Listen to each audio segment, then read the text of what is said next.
Hey there, in this quick video I'm going to compare the JBL Tune 520BT with Sony WH-CH520, and I'm going to share with you important things regarding the specs. So first thing first, the weight. The Sony is lighter by 10 grams.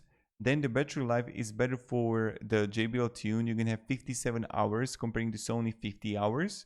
Then you're gonna have better quick charge for JBL Tune. You're gonna have, you see, like 5 minutes for 3 hours of playtime, but the Sony got only 3 minutes for 1.5 hours of playtime.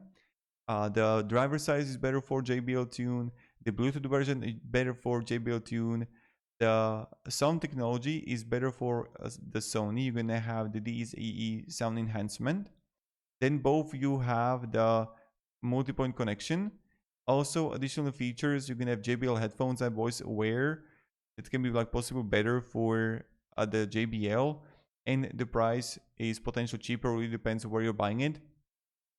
But I just wanted to make this quick video regarding the specs that you need to know. And then when we're gonna look here, they are both lightweight and foldable, so it's like there is a just difference of 10 grams of it. And now that's pretty much it. The only thing that you need to know, and to know that you're gonna have like the better possible sound technology for Sony. But I just wanted to make this quick comparison for you about both of these products. So I hope it gave you value. Have a great day and goodbye.